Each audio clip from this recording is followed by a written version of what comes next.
Hello and welcome to the Total Soccer Show. My name is Daryl Grove and I'm joined by a man who's ready to give a 70-minute press briefing about Derby County's tactics. His name is Taylor Marcelo Bielsa Rockwell. Hello. Hello. I know I'm supposed to yes and you, but that sounds exhausting to me. in his native tongue and then translated. Yes. Imagine being the journalist listening. Via like a 90s overhead projector, no less. It was a PowerPoint. It was. At least it wasn't the, those like plastic sheets you used to put on and teachers would write on them. The transparencies. The transparencies, yes, yeah. At least he wasn't doing that. Well done to the translator as well. Yeah. He was keeping up. He looked a little bit hostage negotiation there.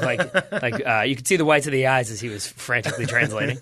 So I do want to, before we do our 10 most interesting transfers of January 2019 so far and why, I want to get into this Bielsa thing because it is an absolute storm in England about this. It is the big football story.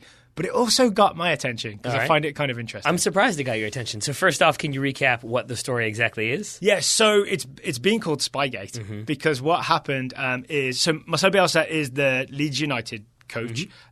One of his assistants was peering over a fence with some binoculars at Derby County's training to get a look at what they were doing in practice. Apparently he was on public land, so he wasn't trespassing. No laws were broken.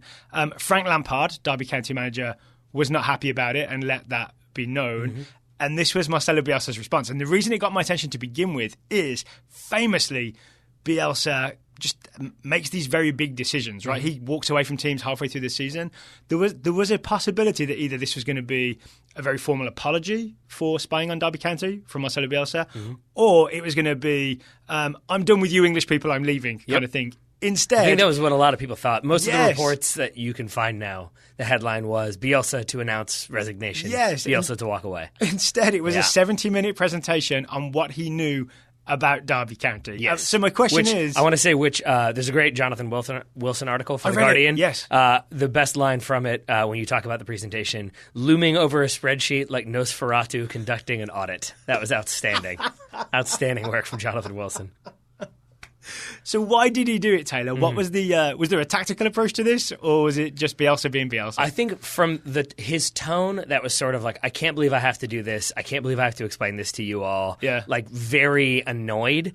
I think the reason why he was doing it was sort of, and as first off, Wilson points out in that article that like Bielsa has always been about self-reflection and about being open and honest. And if he's made a mistake, he'll want to own it and he'll want to own it publicly. Yeah. In this case, though, I think it's more likely just how he went through and like had the journalist pick a number, and then he found the corresponding fixture for that number, and then would go through all the preparations they did for game that game. 17 and his game 17. Yeah. I think it was meant to indicate, like, I had a guy there with binoculars, and that's like less than 1% of our preparation for that game. We do all this other preparation for this one opponent, and so I think he was sort of trying to show this is not that big of a deal. You all are making it way bigger of a deal, and you're focusing on this weird aspect of preparation such as it is, versus the hundreds of hours that go into scouting and preparing to play Derby County as well as all the other opponents. I think you're right, and we don't know for sure, but that sounds correct to me, that was Bielsa's motivation for doing this. I also just like that this is the first Bielsa showing off his football nerdery moment in England. Apart from Leeds just winning a bunch of games, now there's him presenting spreadsheets and PowerPoints. I mean, I like that you've made it nerdery, because I would say that it's been phrased as a lot of other adjectives, this whole 70-minute presentation. And it sort of reminded me of, there's the old SportsCenter joke about Manny being Manny, because Manny Rodriguez was like sort of on the outside of normal when he was playing with the Boston Red Sox. And then there was the SportsCenter joke about like him answering the phone and saying like, hola, and the SportsCenter announcers are all like, oh my God, what does that even mean? Manny's being Manny. Yeah. And it did feel a little bit like everybody's like, oh, there's Bielsa being crazy, having scouts with binoculars. And he's like, oh, you want to see crazy? I will show you crazy. Well, here's the thing, though. Buckle up for 70 minutes. I read the full transcript, which was published in various newspapers of everything that Bielsa said, and I watched clips of what he was showing them. It's not like he revealed some deep, dark secrets about what Frank Lampard is doing at Derby County, right? Yeah. It was a lot of formations, and here's where Mason Mount plays sometimes, and sometimes he plays on the other side. Here's a different shape they used. I think there's a bit of set-piece stuff in there. But as in that same Jonathan Wilson article, he said, this is nothing that anyone couldn't get from a Y-Scout subscription. Yeah. Right? You could go and watch this footage yourself.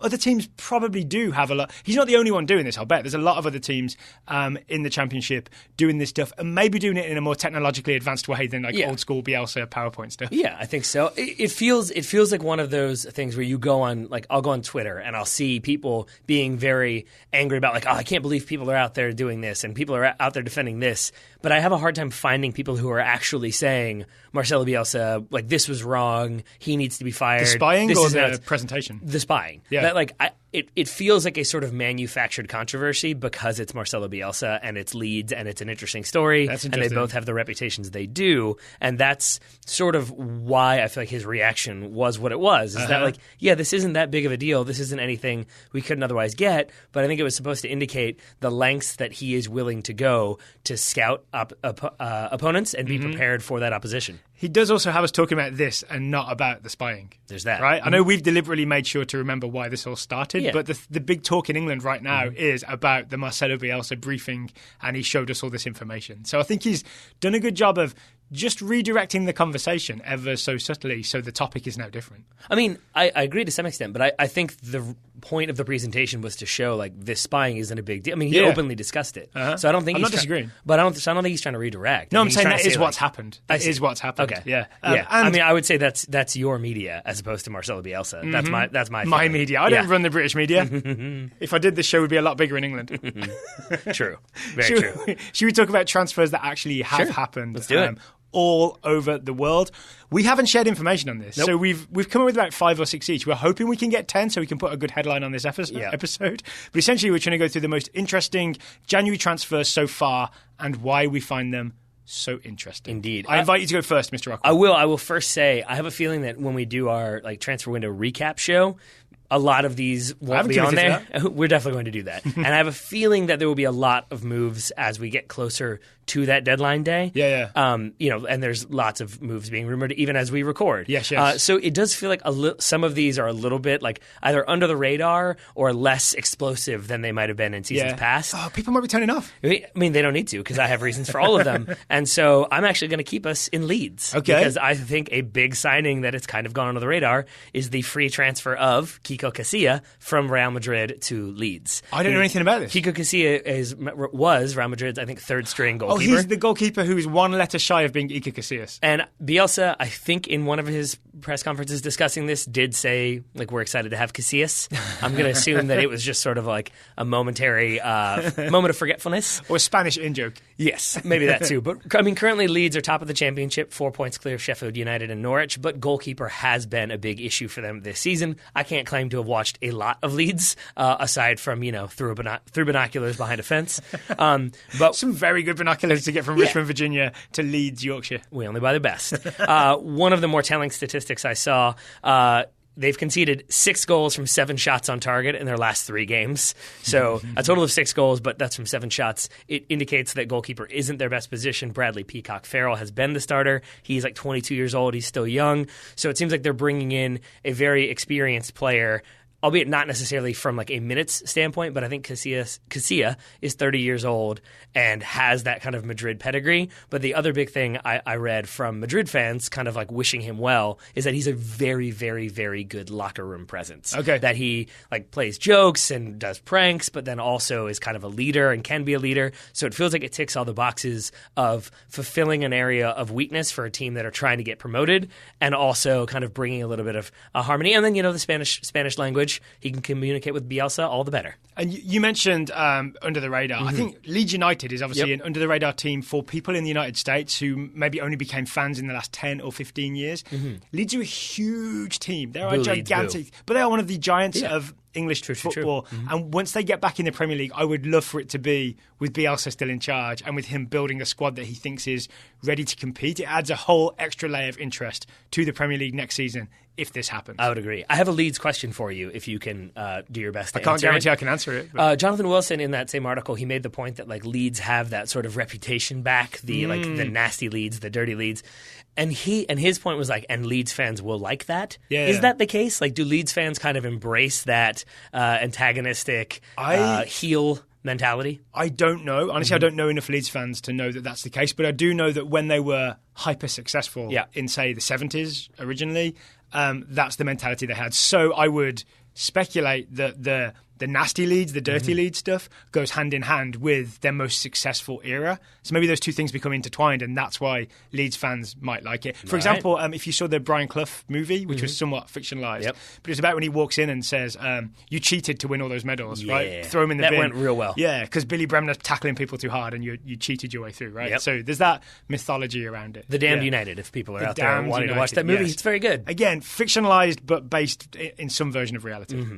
And then who's the lead actor in that one? I always get his name wrong. Oh, it's Sarah Silverman's Is it Martin boyfriend. Sheen? Not anymore. I believe they broke it up. Oh, really? I think it's not Martin Sheen, but it's something like that. Michael Sheen. Michael Sheen, there it is. It's not a Sheen brother or sibling or parent, but it sounds similar. Honestly, one of England's most talented actors. You can weirdly just become anybody. Tony Blair, Brian Clough, anybody you want. Werewolf. A werewolf. Yep. Yeah, maybe not so good there. But okay, you ready for my next one? Yes, sir. I'm going a bit more high profile. Cesc Fabregas to Monaco. Cesc Fabregas to Monaco. You are correct that all of that is more high profile, but it's still indicative of the current January window that's like the big move is Cesc Fabregas to Monaco. He's going to live next to yachts. So Cesc Fabregas has gone from Chelsea to Monaco for, we think, reportedly around 10 million euros. There's a lot going on here, especially the fact that Monaco are in trouble, right? Yeah. In the relegation zone, they brought Thierry Henry in to coach. That just hasn't changed anything. They just keep being terrible. They're in one of those rebuilding years, right? They've sold so many players over the last few years. We can't even list them, but Benjamin Mendy to Man City is an example. Bakayoko to Chelsea is an example. I knew you were going to list. I want to have at least two. So to be able to bring in this guy who is very experienced, but only 31, and really has an eye for a pass, a bit of creativity. I think Cesc Fabregas at Monaco. The reason I'm fascinated by it is not so much that he might save them from relegation, because I have nothing invested in Monaco. I can't believe you didn't go Kylian Mbappe, but okay. Kind of like in Thierry Henry. They did sell Kylian Mbappe. I don't want to go with the obvious, right? It's a hipster show. I don't want to go with the obvious transfer. Yeah, so there you go. But the idea of someone like Cesc Fabregas being on the fringes at Chelsea and when he's played, it's like you're part of the system, you have to do this and that, to, I assume, being dropped into the middle of that Monaco team and being told, you're the best player here, you're the most creative player here, everything's going to go through you, we're going to have you use your vision, pick out some passes, make it all happen. I love those late career flourishes from great players who dipped a bit but were still at a big club, get the chance to go and sort of be the dominant figure at a smaller team. So I'm really relishing watching Cesc Fabregas in action with his old friend Thierry Henry. All right, here's my question. Are you actually going to now? Because that was why... I mean, not every week, but I will watch. Because this is why I didn't have that one. Because to do that, I felt like I would have had to go... This is me just kind of openly admitting that I was too lazy, is that it would have then required me to go and look at what Thierry Henry has been trying to do and what Cesc Fabregas will bring that allows him to do or not do the things that haven't worked so far. I don't know the answer to the first one, but I do know the answer to the second one, and Fabregas brings really a lot of vision and a lot of sort of playing passes that no one else can see. So it has to, if he's bought him for something else, then he's done wrong, right? If he's bought him to play right back and be like an overlapping right back, then Thierry Henry's a very, very bad coach. Yeah, I guess what I mean is I don't know enough about what has gone wrong for Monaco this season to say like, oh, this definitely fits, as opposed to, it's great they signed him, but there's still lots of other issues. On a very basic level, I know we like to normally go deeper, right? But on a very basic level, he's an upgrade on the sort of quality of play that they have, because they sold so many players and tried to rebuild with essentially a bunch of kids. Even Yuri Tielemans was a signing, but he's still in his early 20s, central midfielder. So to bring in an experienced quality player who can bring something to the attack, I think is the obvious goal here. All right. Shots fired at Yuri Tielemans, I guess, is what we're going with. Maybe shots fired by Cesc Fabregas with Yuri Tielemans alongside him. How about that? Might could be. We will hear more about Yuri Tielemans later on when we get to scouting. And to answer your question, there's the whole Be in Sports thing, where it's really hard to watch Ligue 1. But, Twitter's always there. Loads of highlights popping up everywhere. Twitter is always there. Ligue 1 does a good job of making highlights available on YouTube as well. So you can always find Monaco highlights on YouTube on the official Ligue 1 channel. All right, there we go. So that's one for Daryl. I'll do one more. I'm going to first say that like my first four are all like on the budget side, and I'm good with that. Okay. Because I want to talk about Ryan Babel being loaned from Besiktas to Fulham. Okay. Because when I first saw this, I was like, that is a very smart move from Fulham. Is it a loan? I thought they'd signed him. It's a loan. It's a loan for this season with an option to buy at the end, I believe. Or at least that was the reporting as of this morning.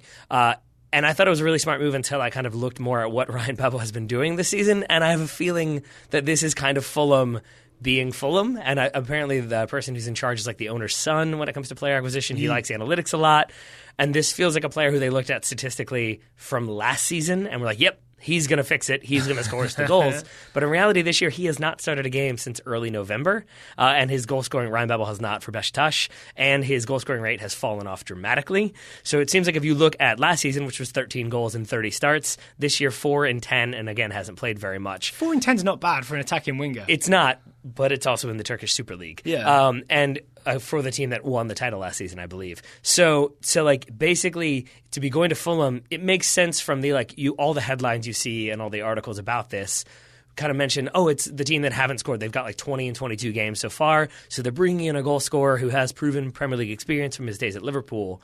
But then in my mind, that goes back to haven't we talked about on countless occasions how so often the lack of goals doesn't come from their striker is bad. It comes from everything else that's happening. And they have plenty of attacking talent, right? They've got Alexander Mitrovic, who I put a lot of faith in. Kamara, who can play alongside him, is really good. I think they got into a fist fight yesterday or the day before. Was it to do with that penalty thing that happened? I think it was in the gym. I think they got into a fight. Yeah. Okay, but you got Andre Schürrle, you got Sessegnon. Ryan Sessegnon can also play up there. There's no shortage of attacking talent. Vieto is also there. I think this Ryan Babel thing is just a bit of opportunism from Fulham. I want to talk about Pepe to Porto in a second as my other pick. My understanding is that Besiktas are in trouble in terms of they can't afford to pay the wages of some of their high-profile players. It's what all the Turkish teams do. So all the big ones always they have these weird waves of they've signed everybody and then they win everything. And then they can't afford to pay them and they have to sell everybody off. So to me, this is Ryan Babel was available in an emergency and on the cheap because Besiktas want to get his wages off the books and Fulham were just sort of there to catch him when he jumped, right? Yep. So to me, in a weird way, it makes no sense because they don't need any extra attackers. But then they're also in a desperate time in the Premier League. And if a really talented attacker, which Ryan Babel still is, I watched him play for the Netherlands in September, and he looked excellent. He looked like among the Netherlands' best attacking talent, right? Look, as good as Memphis, playing alongside him. I think it's just a good bit of opportunism to get a player on the cheap. Yeah, and that's why I think it's such an interesting deal because... They should have signed a defender. They should have signed Pepe. Yeah, that wouldn't have been the worst. Because on the one hand, it could work out very well. He could score some goals, and he could be the kind of other key attacker they've been looking for. But it also, I've been trying to figure out what Fulham remind me of this season, and the answer is QPR when they had money. And it was sort of QPR were just signing people that you didn't quite know how they were going to fit in, and they were sort of good, but not quite at that level where you're that's going to be the make or break thing. And so it just feels like Fulham, maybe he comes alive and maybe he plays 4 games and doesn't score and that's kind of it. So either way, I feel like it's going to be interesting to watch how Ryan Babel is used and how well he plays for this Fulham team that still seem to be figuring things out. But low financial gamble, right? Also so true. I think they're okay. Okay, before we take a break, I'm going to stick with Besiktas offloading players desperately and go with Pepe, Portugal defender, Brazilian Portuguese defender, played for Real Madrid famously for a long, long time, was at Besiktas. They terminated his contract by mutual consent, I think, so they didn't have to keep paying him. And then his old club, Porto, which is where he really made his name before moving to Real Madrid, have signed him. Pepe is going to play for Porto again at 35. And why does this move captivate you? Why are you excited about it? I love players going back to their old club. Really? Yeah, it's almost like the lap of honour kind of thing. All right. So to see Pepe making rash tackles pretty quick. Have you seen the clip of his first game back? He gets a yellow card for what could have been a red card tackle. That doesn't surprise me. It was a feet off the floor, studs up, going through a player kind of thing. He was lucky to only get a yellow. All right. Yeah. I was sad to see him leave Besiktas because I do like the Turkish league when it's got the kind of eclectic assortment of players of different calibers at different points in their careers. But, Pepe going back, that's fine. I think of them as payday players. If it makes you happy. Yeah, Turkish teams just threw a lot of money at someone like Pepe or Wesley Sneijder in the past or Quaresma. I mean, Wesley Sneijder was there forever. Yeah, making money forever. Yep. I'm just sad that we don't have the Pepe Gary Medel back line anymore. So the interesting thing from a Pepe perspective is when he goes to Porto, there is a young Brazilian defender there called Eder Militao, who is apparently the next Pepe. He wears the number 3 right now. In Brazilian soccer, I think in Portuguese soccer, the number 3 is like the dominant defender kind of thing, the guy who goes and wins everything. So one thing I'm interested to keep an eye on, and again, I'm not going to be watching every Porto game, but is Pepe there to play alongside Militao, and they've got 2 run over you win everything defenders, or is Militao on the way out? He's only 20 years old, and apparently there's all these transfer rumours, Real Madrid, Liverpool, this and that. He could actually be a budget replacement for a talented young player they're about to sell. I feel like you're just signing up to watch a lot of large-name European teams. Yeah. And I look forward to you keeping track of all of them. And for Pepe, they're 5 points clear, I think, at the top of the Portuguese, I believe it's the Superliga, top of the Portuguese Liga, 5 points clear of Benfica. So he's straight in a title race there. This is good for Pepe. All right. Well, right now I'm happy because we're on track to actually have 10 players. I felt like there was going to be a lot of overlap. And on occasion when we've done this, it ended up being like 7 players. Yeah. Thus far, we've each got 2 in there. We'll get to our remaining 6 in a moment. But first, should we take a break to talk about today's sponsor? Yes, today's sponsor is Liverpool Jeans. You've definitely heard about them if you've been listening to the Total Soccer Show. Joe gets so excited about them, he throws his pen. I dropped my pen. Liverpool Jeans are premium quality jeans at non-premium prices. We were walking all around Chicago wearing our Liverpool jeans. Yeah, we were. And a weirdly thrilling experience was people would stop and ask us, are you wearing Liverpool jeans? That was thrilling for you. All right. One of the many thrilling things that happen in Chicago. One thing that I genuinely did enjoy is that I did get that question because Liverpool jeans are a significant portion of my my pants wardrobe. And so it was like, are those Liverpool jeans? It's called a pantstrobe. There you go. Of my pantstrobe. And it was like, are those Liverpool jeans? Are those Liverpool jeans? Yeah. Are those Liverpool jeans? Because they are very different styles and colors. And so it might not seem like they're all jeans, but in fact, they are all made by Liverpool jeans. Yeah, I had a suitcase full of them. Yeah, because they do obviously the regular denim colour, but I also had a nice green pair that I got from them. They do all kinds of washes and colours, so you can wear them for any occasion. I also quite enjoyed just doing a bit of I'm going to call it faux modelling. When people would ask, I would just ta-da. Very nice. Yeah. But the other big reason why I wore them, as opposed to like constricting denim or any other kind of pants, is because they promote ease of movement, flexibility, and comfort. So if you are, say, at a convention where you're going to be on your feet for like 8 to 15 hours a day, they're very nice. It's important to wear comfortable pants to keep you comfortable throughout the day. It's actually a combo, right? The convention you work in, we're a lot of up and down and running around, but you've also got to look good because you're meeting some influential people. You want to look your best. We can't be wearing sweatshirts and whatnot. So if you would like to get some Liverpool jeans, you go to liverpooljeans.com. You will see they are under $100. These are premium jeans. These are non-premium prices. You can also get 20% off at liverpooljeans.com. Use the discount code TSS. That's TSS for 20% off at liverpooljeans.com. So thank you to Liverpool Jeans for sponsoring today's episode. Now, let's get back to our January window moves thus far. All right, give me something high profile. Ooh, high profile? Yeah. I mean, in that higher case... Higher profile than Leeds signing Real Madrid's reserve keeper. All right. In that case, then I'll go Christian Pulisic. Oh, okay. Why not? Yes, it was the one that I think we've talked about on 3 different shows at this point. So I was not so inclined to include it here, except that, one, there haven't been that. I think this is the biggest move of the window still. In terms of the number involved. You got it right. 64 million euros. 58 million pounds, if you want to go that route. I never know which one is accurate. But yeah, Dortmund to Chelsea, then loaned back to Dortmund. When Dortmund received, it was that many euros, and when Chelsea paid, it was that many pounds. But I feel like it's deliberately misreported by clubs because then you can, move a decimal here or there. Either way, it's Christian Pulisic moving because there are 2 additional thoughts I had that kind of blew my mind. One is that he is the 3rd most expensive player in Chelsea's history, which is kind of shocking when you pause to think about it. Admittedly, the 2 that are ahead of him are Alvaro Morata and Kepa, so it's like a recent trend. One of them's doing well. Yeah, but I mean, that means he is more expensive. Chelsea have paid more for him than Shevchenko, for Drogba, for Hazard, for David Luiz, for Essien, for Jorginho. I mean, that is a big deal to me. It is, but I think there's also just inflation going on, right? I mean, Jorginho was signed this summer. That's true, but with players like Drogba, you know what I mean? Drogba at his peak, I think, would be going for a lot more than Christian Pulisic. Hey, just as an example. Still telling. I mean, yeah, you can go that route, but I'm still going with 3rd most expensive player. I mean, but you're then not wrong. The other thing that I think I was thinking more about is when you remove the emotion, but then add an emotion, I think is what I'm about to do. But a lot of the, I think, kind of concern I had about this transfer was related to him, like not necessarily cementing his role. He's not an every game starter, 90 minutes a game at Dortmund.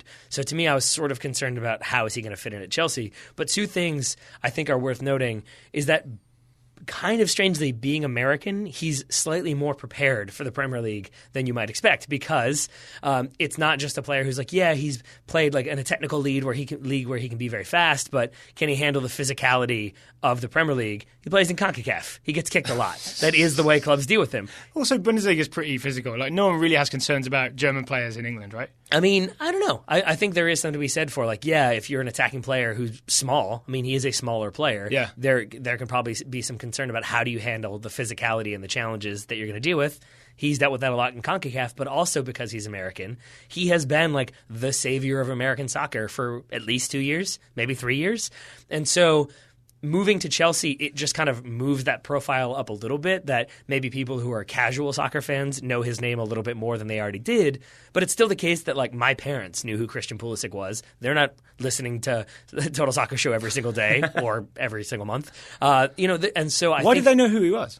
I mean, just because people know who he is. He has that profile. He is the superstar when it comes to soccer. God, imagine if we'd gone to the World Cup. Yep. He would have been on the front of every magazine. Exactly. Right? Yeah. And so it's not this 18-year-old kid that no one has heard about that Chelsea have kind of plucked out of nowhere and spent a lot of money, and now there's all this pressure. Like, he has already had all this pressure and this massive profile within the United States. So it's almost like he was already on, like, top of the mountain, and now he's just, like, jumped up in the air from the top of the mountain almost. So my concern is just that the one thing he's never dealt with is a high expectation and then not playing well. Yeah. So if he ends up in a situation... You mean aside from not qualifying for the World Cup. I mean, even he scored in the Trinidad game.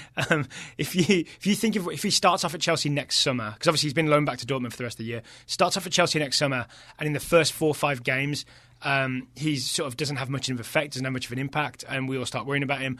There is a thing where definitely English media and fans they won't have the same level of support for him that we have as US fans, and I could see them very quickly turning on him like, oh, what a waste of money, oh, Americans can't play soccer. Like, a lot of that stuff would come for him. Yeah. That would be, I mean, from what I know of Christian Pulisic, I think he'd come through it because I think he's mentally tough to handle it, but that would be the big new challenge to me is how you deal with the very unfair pressure of English football. Yeah. And I would say one way of dealing with it is to kind of put it off until you're ready to deal with it. And that's why if the reports of him saying, I don't like Chelsea wanted him in January, he said, no, I want to see out the season with Dortmund. If you believe those, it really makes a lot of sense because it allows him to kind of not leave on a bad note with Dortmund. He has another 6 months to finish out the season to potentially win the Bundesliga. He can go out potentially a champion. Yep. But then it gives him I saw an interview with him where he talked about how he wanted to add some size. He wanted to put on some muscle mass before starting in the Premier League. He's going to borrow Weight Gain 2000 from Cartman. There we go. And he's hopefully not that.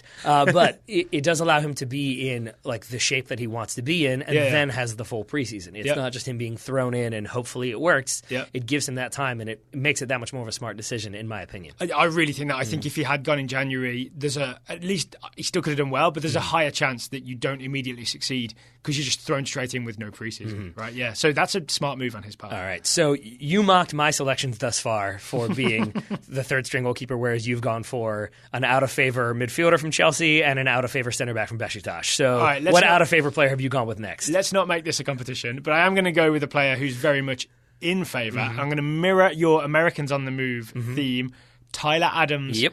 To RB Leipzig. In a weird way, this doesn't feel like a January transfer because it was talked about as far back as, September, October. Yeah. But it did officially go through in January.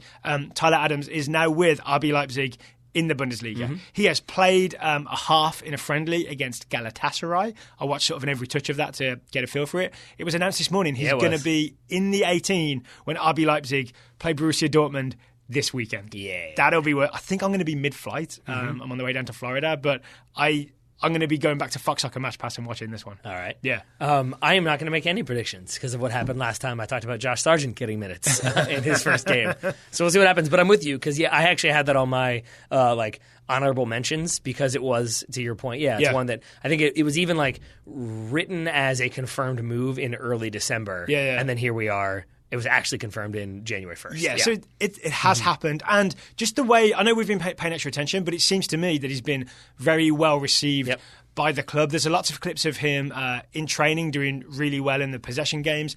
When I watched the footage of him playing against Galatasaray, he wasn't exemplary, but he looked like the Tyler Adams that you know, right? He was running all over the place, intercepting things, making tackles, making very simple and mostly very safe passes, nothing too risky, which is what we come to expect of Tyler Adams. But that suggests to me that he will very quickly get at least minutes in the Bundesliga, and maybe, again, won't do anything that's hyper impressive, but he's smart enough to slowly bed in and just play some simple football, win some tackles, get people on side. And I would say this as well: like those are friendlies. You can often discount whatever happens in preseason friendlies.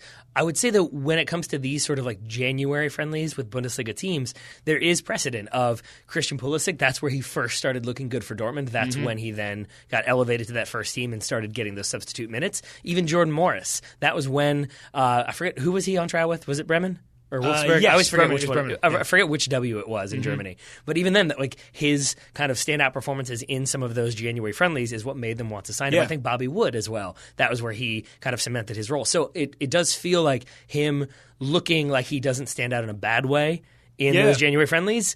It then allows him to potentially play this weekend. And I think it's also a reminder to me and to you that he's beyond that, like, oh, this kid's coming up, maybe we give him a shot kind of thing. This is a guy that they signed specifically to play in the second half of the season, right? So he's not just some kid they might take a chance on. He's a guy that they signed and he's in the first team squad, right? So get ready to watch some Tyler Adams in the Bundesliga this season. And I'm going to enjoy. I mean, there might be some mistakes. There might be some times when he doesn't do everything correctly. But I'm going to enjoy watching him, because the thing you know about Tyler Adams, he's a relentless self-improver. If he makes a mistake in a game, he won't make that same mistake the next game. He will not. All right, so that's 2 Americans. I've still got one more American to discuss, but I'm not going to go there. I am going to keep it CONCACAF, though. All right. I want to talk about Diego Lainez. Okay. So he didn't go to Ajax, did he? He did not go to Ajax, which is what I want to talk about. Instead, transferred from Club America to Real Betis for 14 million euros. So I don't know about Real Betis. What's going on there? I mean, other than that, they're spending money. I forget who they sold to Napoli in the summer, but that has financed a lot of their moves that they've made, including signing William Carvalho this summer. But then they've got Junior Firpo. They've got Giovanni Lo Celso on loan.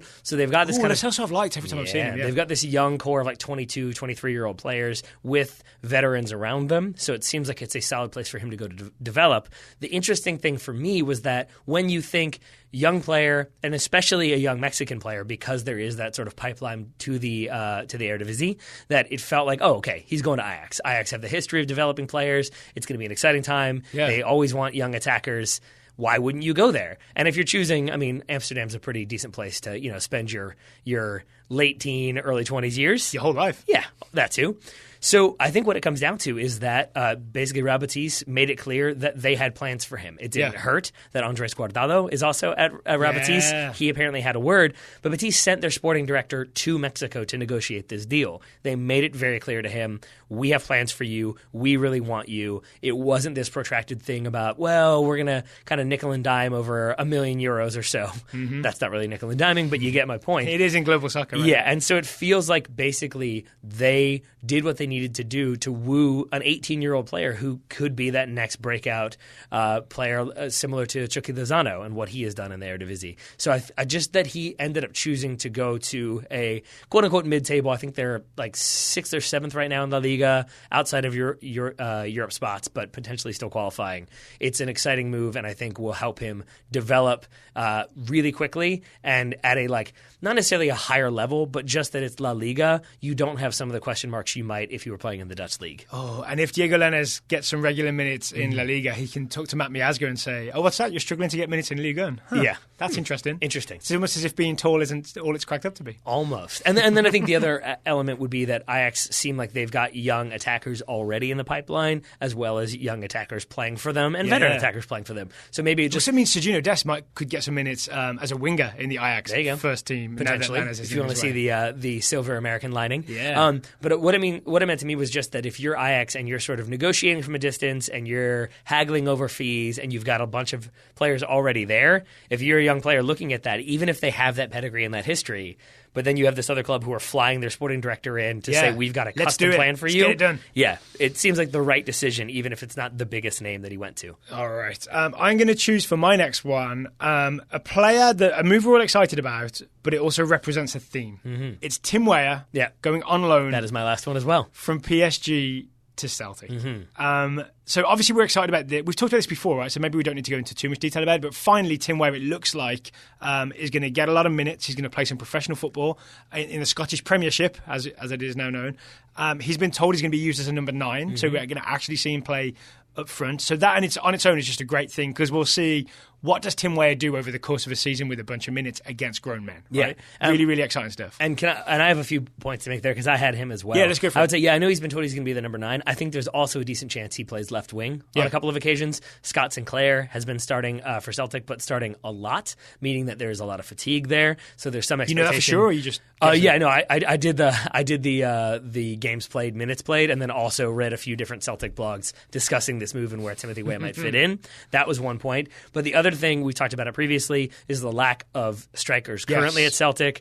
You have Odsonne Edouard, who is like their leading goal scorer. But Tim Weah knows, right, from PSG. They were there briefly together at least. But Edouard, the same thing, has played in 18 of their 20 league games. I think started most of those, is currently carrying a bit of an injury. Lee Griffiths is out with mental health issues. So yeah, it just feels like there are lots of opportunities for Timothy Weah to get time, which is why I kind of have it as a knocking on wood here. I don't see how this doesn't work in any possible outcome. Because say it goes terribly and he just doesn't fit what Celtic are trying to do, then worst case is it's a 6-month loan and he goes back to PSG. But the narrative is kind of like, oh, he didn't maybe like 10 pounds overweight from Scottish food. That's possible. But I feel like he goes back and the story is like, oh, he didn't fit what Brendan Rodgers wanted, and Scottish football is all physicality. Of course it didn't fit him. Yeah. If it goes moderately well, I think Celtic extend it because it's a loan deal. Yeah. It's kind of a cheap option. There were rumours that it was an 18-month loan deal, but then it was reported as a 6-month loan deal, which I know we can't say anything for sure, but that suggests that there's some sort of weird option or discussion for a future loan. And so I think he's not going to be in the PSG first team next season.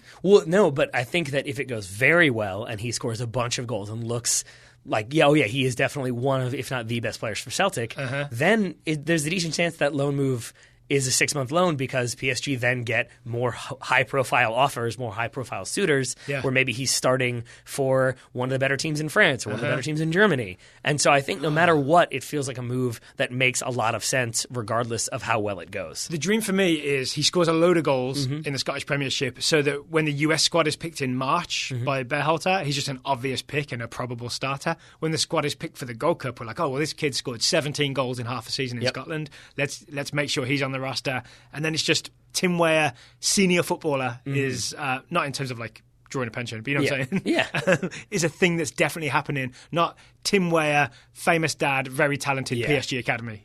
You know what I'm saying? I'm with you on that one. And I'm also, final point I want to say about this one, Celtic fans, Scott Sinclair is 29 years old. He is not past it. So calm down with that. You should just leave comments on these Celtic blogs. I don't like that. He's 29.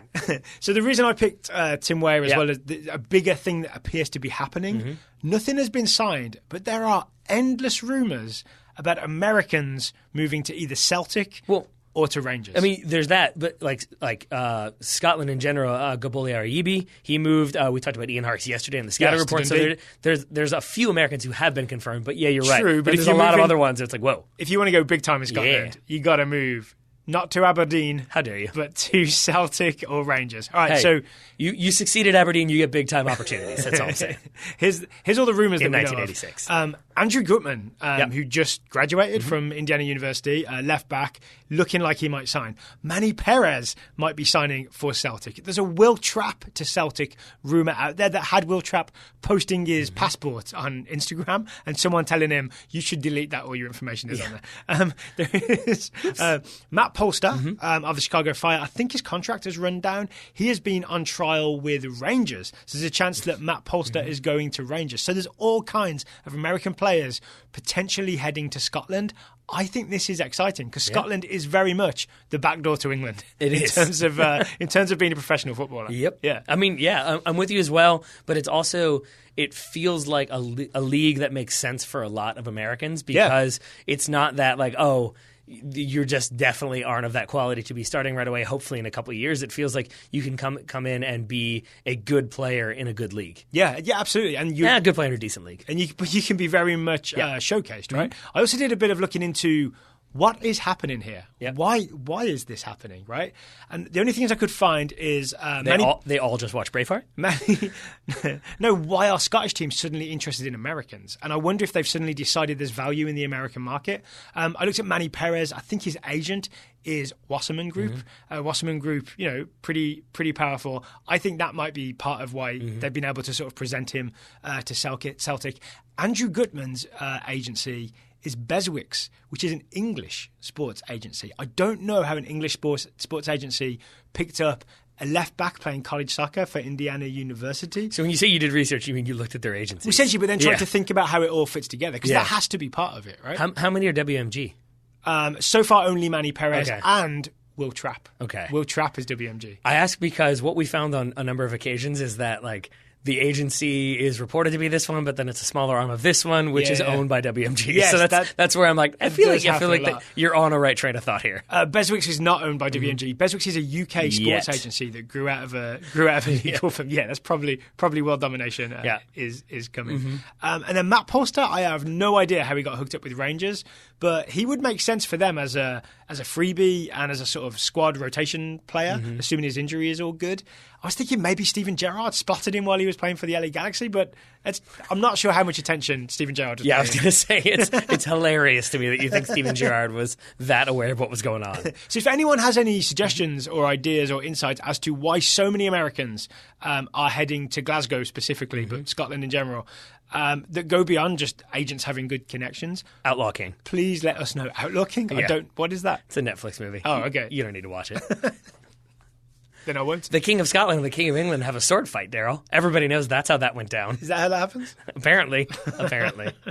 Spoiler alert, I guess. All right, so just to recap those rumours, it's Andrew Gutman, left back, who scored, 11 goals in college soccer from left back in a season? And Manny Perez, both heavily linked with Celtic. Will Trapp linked with Celtic in a tabloidy kind of way. I guess Caleb Porter will have something to say about that. And Matt Polster, I believe, is still on trial with Rangers. Yeah. All right. And since Timothy Weah was my fifth one, do you have more, or was that like the Scotland Express one? Scotland Express was the bigger one. I have a rumour that a move that I think is going to happen but hasn't happened yet that I want to talk about. Higuain? Yeah, we've been talking about that since the transfer rumour show. Gonzalo Higuain to Chelsea from sort of Milan, but really Juventus. Yeah. That's the thing I'm looking at. And that feels like, first of all, that does feel like it's been rolling along, and it finally seems like it's on the verge of happening. And it is one of those weird like transfer domino situations, because it sounds like if and when that becomes official, then Alvaro Morata will be officially allowed to leave to go to Atletico Madrid. Oh, because then Chelsea can spare Madrid. Him. Yeah. And then the question is, what happens to Diego Costa? Does he then get sold on? So it feels like there's a lot of dominoes that are about to fall. So it seems like we want that one to happen, so all the other action happens. Here's why I think it's been kind of complicated is, correct me if I'm wrong, my understanding is Gonzalo Higuain, when Cristiano Ronaldo joined Juventus, was then loaned from Juventus to Milan for, I believe, 18 million euros for the season, with an option to buy him at the end of the season for a further 18 million euros. It hasn't gone all that well for Higuain at Milan, so that's why Chelsea is swooping in to get him in January. But in some way, Juve have to be compensated for what they thought they would get in, because they assumed that long-term Higuain deal would work out. So that's why there's a weird negotiation going on there. Also because Italy, where contracts are also always very because confusing. They are, right? A lot of weird club ownership things. I think Higuain at Chelsea makes a lot of sense. Oh, yeah. And there's not just Maurizio Sarri had him for one season at Napoli. I think he scored 30-something goals. He set their Serie A record for there we goals go, 36 goals, I think it is. Yeah, now you've said that. And then lost him because he was sold to Juventus. So in a way, I think Sarri's like, I'm at a big club now, I'm going to get him back. But also, I think Higuain, he gets a lot of disrespect for high-profile misses in finals, but every time I see him, I think, this man is a complete striker. He can come back and link up play. He can run in behind. He can be a fox in the box. He can be the guy that's got no space to work with, but just finds an inch and then shoots. He's good in the air. He can do a bit of hold-up play. There's not a thing that you can say he can't do that, right? And he's not like, maybe he's not like a master of all trades and doesn't excel at one thing, but he's like 85% of the way there on every single skill profile you expect from a striker. I think he'll do really well in the Premier League. Okay, I like that idea, but here's my idea that I think works way better. So Jesse Taylor Zardes to Chelsea. Oh yeah, not far off. Jesse Zardes has been linked with a lot of different clubs. He has. Right? get him to Chelsea so that there's a spot up top at Columbus Crew. We get Gonzalo Higuain to Columbus Crew. You've got the Higuain brothers playing together in a move that will absolutely never, ever, ever, ever, ever happen. I like yours better. And then next season, Pulisic putting in crosses for Giassi Zardes. Yeah. I think far more likely is Pulisic putting in crosses for Gonzalo Higuain. I didn't think about that. That's the big upside of this, right? Is that then Pulisic and Higuain, that's assuming that Chelsea eventually make this permanent. I'd like watching that connection next season. As would I. Any other honorable mentions that you've got? Well, I want to talk about Alvaro Morata since you mentioned him. So, you said if Higuain goes to Chelsea, there's a good chance Morata gets to leave Chelsea, which I'm sure he probably wants to do at this point. Yes. I think people forget how very talented Alvaro Morata is and how just in a massive rut he has found himself at Chelsea. So Atletico for me would be a great landing point for him. Yeah. Let's talk about Atletico for a second. Yeah. How do you say it so that it's clear that you're not saying Atletico? I don't think about saying Atletico. I just say Atletico. I feel like I can't unless you hit you're thinking about it too hard. Unless you hit the T, it's really hard because with my American accent, it just becomes Atletico. Yeah, so that's fine. Okay, cool. Yeah. All right. Yeah. That's one of the ones that I get more tweets about than any other thing. It's like it's Atletico, not Atletico. So people are hearing you saying it incorrectly. Apparently. Yeah. Huh. Just saying I know what they're called. Let's put it that way. Okay, now that we've established that, what do you think of Morata to Atletico Madrid? I think it makes sense in that they need another proven goal scorer. Diego Costa doesn't seem to be in the form of his life. I think what I read, he's been struggling with a lot of injuries. There's some weird foot surgery where he got not a plate, but a rod or something in his metatarsal, and that's been causing him a lot of foot pain. So I think he's struggling with that. He's only 31, right? Yeah. So he shouldn't really be past it. So he shouldn't be, so that's why it makes sense. The reason why my voice keeps going up is because it's already reported that Diego Godin has agreed to a deal to play for Inter Milan, that he's out of contract up the summer.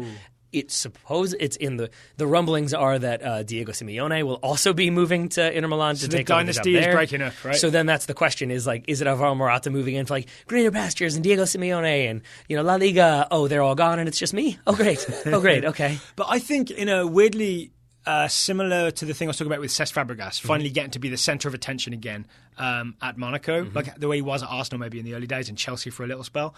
I think it would benefit Alvaro Morata to be the high-profile player, even if that means that everybody else has left. I mean, right? Antoine Griezmann? Well, yeah, okay, but at least there's not a chance that he'll be sort of, elbowed out of the way. Yeah. You know what I'm saying? Yeah. Like Alvaro Morata being told, okay, you're one of our high-profile players. You're definitely playing. We put all our faith in you. There's not that weird pressure of, we might drop you because we spent a bunch of money on other people too. There is that. Yeah, exactly. So I think that move makes a lot of sense. Confidence. I'm just hoping that it ends up working out for him because I have a strange affinity for Alvaro Morata and I don't know why. Maybe it goes back to the Juve loan and it seemed like he had kind of established his career, then suddenly he gets recalled to Real Madrid, and it just feels like it's been a series of difficult situations for him since. Yeah, so it'd be nice to just see him scoring again, basically. Okay, lots more transfers is how you say that, to come in January. We're only just past halfway through, right? Yep. So I'm sure, things will heat up, especially once that Higuain move happens. And we will, of course, be back to cover all the big moves. I guess I've been talked into doing an end of transfer window. I mean, I think that was always going to be a thing that happened. I think it was too. All right, we also, for our Roughneck Scarves ad, today's show is sponsored by Roughneck Scarves. We put it out there and asked people if you were to create a custom Roughneck scarf, as you can do, to represent the January transfer window so far. We asked people, what would it look like? We got some great answers. Before we read them, just want to give a shout out to Aaron and Jim. We met them at the convention. We finally met Roughneck Scarves after 2.5 years of advertising for them. Yes, we did. I know what you mean, but when you say we met Roughneck Scarves, it sounds like we met what an anthropomorphic scarf. Thank you. That was the word I was looking for. We did not. Instead, we met Jim and Aaron. They were lovely to meet. Yeah. Lots of good stories. One of their scarf providers is in Turkey, so we got to trade some good Turkish stories. It was an enjoyable time all around. They also said that they regularly hear from Total Soccer Show listeners, hey, we found you because of the Total Soccer Show. So we're very proud that our ad is working for Roughneck Scarves. And I appreciate it. Sounds like even people buying custom scarves, we're letting them know that I heard about them or they heard about them through the Total Soccer Show. So thank you, listeners, for that. And we asked again today, I better remind it because we've gone off a bit of a tangent, right? We asked today on Twitter, if you were to design a custom Roughneck scarf to represent the January transfer window so far, what would it look like? We got a lot of responses. I think a lot of people are going to be disappointed. I had to choose carefully so it didn't over-represent certain transfers or non-transfers, All right. as the Yeah. first one alludes to. So we picked out 1, 2, 3, 4, 5 to read. Would you like to go first, Tally, or would you like me to? Daguru says Lily White to show the incoming transfers that Spurs won't be making. Ooh, a lot of responses were on that topic. Yeah. Robert says on one side would be 2009 Ryan Babel playing for Liverpool, fighting for a top 4 spot. On the other side, it would be 2019 Ryan Babel playing for Fulham, fighting to stay in the Premier League. Hashtag 10-year challenge. Indeed. Eugene Burke, Tim Webb browsing through Instagram, and I'm assuming following anyone who's ever played for Celtic. Yeah, I like the idea that maybe that's how we just chose which team to go to. Just which club had the players with the best Instagram game. Social media is a great way to confirm transfer rumors. Sure is. JTG said it would say less is Morata on one side and Higuain on the other. Yes, Higuain? Taylor laughed at a pun. Higuain, I like it. Cameron Budd. I guess I just said it like you would normally say Higuain. Right? Yes, exactly. As a Newcastle United supporter, one side would be Rafa dreaming of Almiron, and the other side would be blank. Oh, poor Rafa. I feel worse for Rafa after our Premier League grade show yesterday. It also is a bummer because to be blank, it would either be white or black, which are Newcastle colors. So then it would just look like Mike Ashley just didn't want to stamp up the money to have both sides printed on. We can't afford 2 colours on the scarf. Come on. If you can afford 2 colours or more on a scarf, but you'd like 20% off, you could go to roughneckscarves.com. Use the discount code Total Soccer Show, or one word, Total Soccer Show. You get 20% off anything you see at roughneckscarves.com. And a good reminder, because talking to Jim and Aaron reminded me that they offer the college scarves as well for your college teams out there. And they were saying that has been a huge seller for them, and it's a big thing that seems to be growing is people buying scarves to wear to college football games because it's an easy way, as we've talked about with soccer, to show your support without having to wear a jersey or a giant jacket or something like that. Yeah, so, soccer taking over the world. You can go that route even too. At college football games. Indeed. Kind of. Once again, thank you to Roughneck Scarves for sponsoring today's show. So let's go back to our January transfers, shall we? But I think we're going to put a spin on it of maybe looking at some other moves that we would like to see happen or some possible moves that could happen. Oh, I've already given you 2 of mine then. Higuain and Morata were my 2. Yeah. I mean, and that's fair because that seems like it's going to happen. Oh, can I have Pepe to Porto again? I just hope it keeps happening forever. Really? Do you? One that I don't think anything is going to come of this. I don't think anything's going to happen in January, but it's an interesting story today was the Gareth Bale story. Have you heard about this? I haven't. So I like this is you telling me transfer rumors. I mean, well, it's a more like who could have seen this coming? In case of a no deal Brexit, Bale becomes a non-EU player on March 30th. The issue there is that La Liga rules are you can only have 3 non-EU players registered at a given time. Yeah. They already have all 3 players registered. So there's a question of if a no-deal Brexit happens, what happens to Gareth Bale and who gets dropped? Not to get too political, but that is a perfect encapsulation of the problems of a no-deal Brexit, is that suddenly a lot of arrangements that you thought were in place and were just normal suddenly become not in place, and we're flying through the air right now. Yeah, I mean, and that is an issue. Is Casemiro gets citizenship this summer, so that's good, but then his spot is earmarked for Rodrigo Goes, so never mind there. But to your point, I think the rules, I forget if you can have dual citizenship if you're UK and Spain. I think there's some weird rules there, but it usually takes 10 years for an EU or a British citizen to apply. So there's some conversation that Gareth Bale potentially could have started the application process, but because why would he do that? He's always going to be in the EU. It doesn't matter. He kind of never thought this would be an issue, and now here we are. I don't think that's going to happen, to be fair. No, I'm sure there'll be some outlier rule created that will allow it to be all just fine. Or even, again, not to get too political, but there was a leaked phone call. Not the entire phone call, but the contents of the phone call were leaked. It was the Chancellor speaking to business leaders in Britain, basically saying, don't worry, we'll make sure there's not a no-deal Brexit. So it would just be too chaotic. It's not... Please don't be playing this back to me on March 30th, but it's not going to happen. And I think it's also not going to happen because of Bale's status and the wages he's on. Yeah. I think it would take a significant offer from a desperate team to get him in. That probably would have been Manchester United, but given that things have changed, maybe not so much anymore. The other things that I find really interesting or potentially interesting in this window is how many, I called them dominoes before, but it feels like there's a lot of blockages that are preventing moves from happening and thereby creating drama. Like what? So, for example, the one that was kind of dominating headlines in England today was that PSG are apparently very much after Idrissa Gana Gueye from Everton. Everton are okay with that move happening, but they should not be. Well, but they want Doucouré from Watford first. The problem there is that Doucouré wants to play for PSG or wants to play in the Champions League. Oh, it's a classic love triangle. So it's this weird thing. And so then I love that the coverage I read was, so PSG may have to content themselves with Julian Weigl. It's like, oh, that's all. That's all they'll have to do. So that's one. And then the issue of Mesut Ozil is another one where it feels like if Arsenal can find a way to get him loaned somewhere, then I feel like that frees them up to bring in a very exciting player. Can I say I'm just sick of reading the Unai Emery Mesut Ozil headlines? It's kind of a thing that I wish would be dealt with in some way. Yeah. The issue there would be that they renewed his contract last January for £350,000 a week. So it sounds like Unai Emery is okay with Mesut Ozil leaving. The club is okay with Mesut Ozil leaving. Mesut Ozil does not want to leave because he wants that money. So how you deal with that, I don't really know. But I feel like I really want it to be dealt with because it does seem like it could set up a situation where Arsenal are now linked with James Rodriguez as a potential replacement. Wait, are you saying that, or is that a thing that's out That is a thing that's being rumored. Ooh. And hear me out, because if James Rodriguez leaves Bayern Munich, maybe they're looking for a creative attacking player.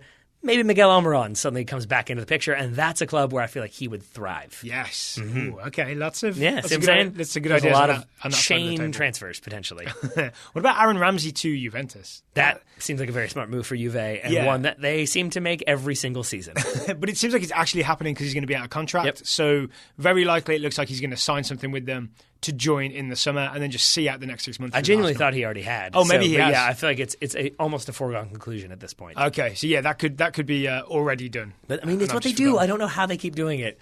They keep getting the free transfers. Yeah, they got Khedira that way and all kinds of people. I mean, Pogba, I think, or for very little at least. Yeah, Khedira and Marjan, I think the same thing. So well done there at Juve. You got any more? I do. One that came up today. You got any less? I don't know what to make of this one. Is Weston McKennie to Liverpool for £20 million? Wait.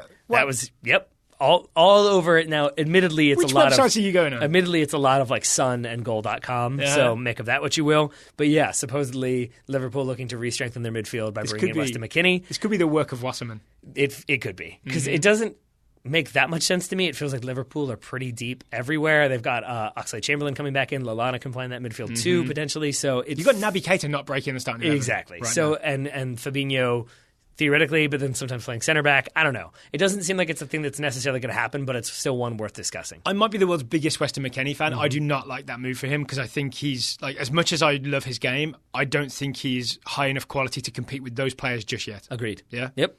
I mean, and especially because I think he doesn't have that kind of nailed down position, which can be beneficial. It feels like part of the problem with Keita is that he had a very specific role with RB Leipzig that doesn't necessarily translate to Liverpool. So you could say that maybe that Weston McKennie has played all over the place for Schalke helps him, but I think it also hurts him because it hasn't really helped him develop in those key areas to the level that he probably needs to really challenge for minutes at Liverpool. Plus, really, what we should be looking at for Liverpool is some sort of right-back solution, right? Because Joe Gomez is injured, Trent Alexander-Arnold is now injured, and Nathaniel Klein was loaned to Bournemouth, and apparently there's no clause in there that they can call him back. Whoops. Liverpool suddenly have no right-backs. Yeah, that's not great. That's not great. It's going to be Fabinho or James Milner. Someone's going to have to essentially... But they also have no centre-backs. Do the equivalent of going in goal. Yeah. So, is Lovren injured as well? Lovren is injured. Yeah, Gomez is injured, so it was Fabinho recently. We'll see what they do there. I'm sure Klopp will figure it out. I mean, this is big stuff because they're top of the Premier League, right? There's a title race happening. Yeah.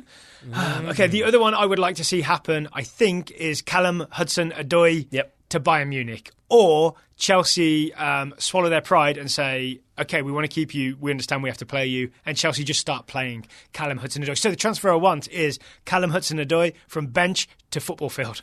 Okay. I have a question for you, though. Yeah. Because it does seem, it's still not like official, but it seems like Benjamin Pavard is going to move from Stuttgart to Bayern Munich. Isn't that done for the summer? I think it's not going to happen now, it's going to happen in the summer. So here's my question then. Why would they want Callum Hudson-Odoi? They're very different players. Aren't they both right backs? No, Callum Hudson-Odoi is a winger. Oh, my mistake. I thought he was a right back for Chelsea. No, he's more like an attacking winger. Okay. That makes more sense to me. So then he's going to play where Joshua Kimmich would play? Or Alphonso Davies? Yeah, no, he's going to be... So Ribéry and Robben are leaving. He'll be competing with, Alphonso Davies, Kingsley Coman, Serge Gnabry. Yeah, so he'll be part of like four players for those two spots at Bayern Munich. There we go. See, this is how little I know of Callum Hudson. And even actually Pavard, I think, often plays centre-back, so he's going to be possibly playing centre-back for Bayern. There we go. Although he would make more sense as a right-back now that Kimmich has moved into midfield. There we go. This is why I ask you the questions. You got Hudson-Odoi all wrong. All right. I'm glad you're there to correct. It's almost like you weren't paying attention when we did the Callum Hudson-Odoi scouting reports. Is that your subtle way of moving us on to the scouting network then? Ever so subtle, Gotcha. yeah. Unless there's any other transfers that you do want to talk about before we move on. No, I think that's good. Oh, yeah, we talked about it a lot, right? I think you encouraged me not to have any more last time. So, no, I'm good for now. Okay, we have reports from the Total Soccer Show Scouting Network. Excuse me, I'm having a weird problem with vowels today. Total Soccer Show Scouting Network, provided by our listeners who support us via the Total Soccer Show, totalsoccershow.com/join. Then they join the Scouting Network, and then we assign them a player. Are you ready, Taylor? Would you like to read the first one, or would you like me to do it? I'll do it. Russell Varner scouting Alex Mendez, 18-year-old American midfielder for SC Freiburg. In an interview with The Athletic, Tab Ramos said of Mendez, quote, "When I watch him play, I'm thinking, wow, this kid is American? How is this possible? This is Riquelme. I see some of the signings in MLS that come from South America that are $10 to $15 million, and I'm thinking, let's turn around and say Alex was born in Buenos Aires. Let's put a price tag on Alex. He's worth every bit of $15 million. That's how I see it," says Tab Ramos. Do you think there's a specific South American who was from Argentina who Atlanta United paid $15 million for that Tab Ramos might be alluding to there? Decent chance. There is. Decent chance. Yeah. Did you read this interview? It was Paul Tenorio. I've not interview. yet. I've heard it's very revealing. It is. The one big thing in there, or the two big things are that there's an MLS team that's told Tab Ramos, hey, if our player's playing, we won't release him for the U20 World Cup. He didn't name the player. But Ramos also said that he asked to be interim manager, but he didn't say what happened. And so essentially, he didn't turn the interim job down. He asked to have it, and yet somehow he did not have it. Interesting. There's a mystery there. Yeah. John Bowers is scouting Frankie Amaya. Frankie Amaya, the 18-year-old American midfielder for FC Cincinnati. John says, Frankie Amaya was the number one pick in the MLS Super Draft by FC Cincinnati last week and recently completed a stint with the US Under-20s in their January camp. In terms of his playing style, he's a smaller player, but very quick and crafty. He's very good with the ball at his feet and attacking people on the dribble, and can play as a box-to-box central midfielder who offers an attacking threat through his passing, vision, and creativity. That all tallies up with what we saw in the CONCACAF Championship. It does indeed. Also, what you've just said, I feel like for Tab Ramos to change his opinion or like what his story is, that he wasn't offered the interim job or he wasn't offered the coaching job, I wonder if that indicates that maybe after this U20 World Cup, Tab Ramos is moving on. I actually just wonder if no one's asked him the right question yet. So the question has always been, did you turn down the interim job? And he's always said, no, I did not turn down the interim job. But this is the first time he's gone that next step of were you offered the interim job, or did you want it? But I think that's what I mean, is that next step to me indicates something. That you don't just then decide to volunteer that information unless you are maybe indicating frustration behind the scenes. Oh, maybe, but let's hope he's still there for May for the U20 World Cup. I would hope hope at least that. At least. If you want more from Frankie Amaya, last week's Top Draw Soccer Show, Travis Clark has an interview with Frankie Amaya, 10-15 minutes after Frankie Amaya was taken number one in the draft by FC Cincinnati. There we are. At the banquet tables where people are eating lunch, it's Travis and Frankie Amaya chatting it up. But we were careful about where the mics went, right? Yes, there's no lunch noises. There's none.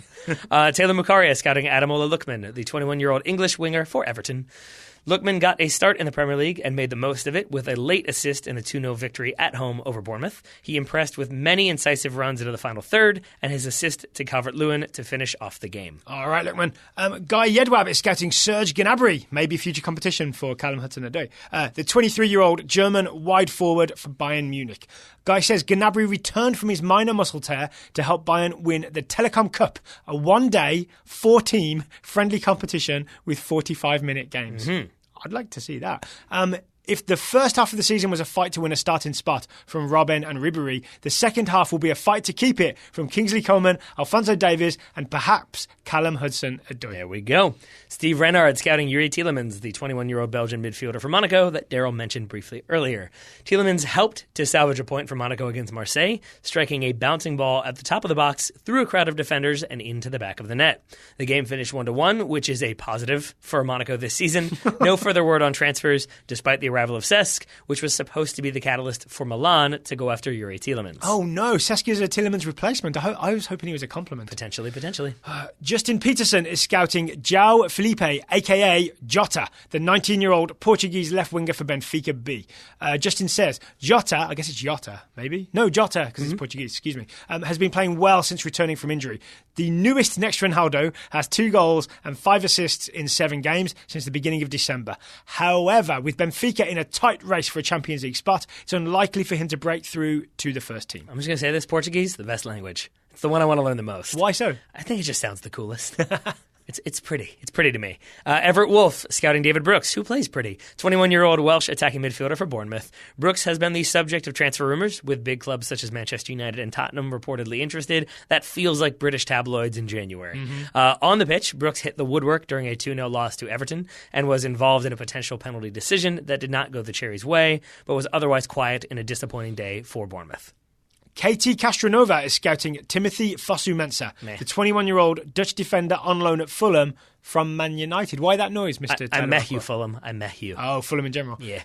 TFM, Timothy Fosu-Mensah, has been having a difficult time under Claudio Ranieri at Fulham, says Katie, having not started since November. On top of that, Ranieri is keen to cut short his loan and send TFM back to parent club Man United with an eye towards bringing in Danny Drinkwater. Did I start that rumour?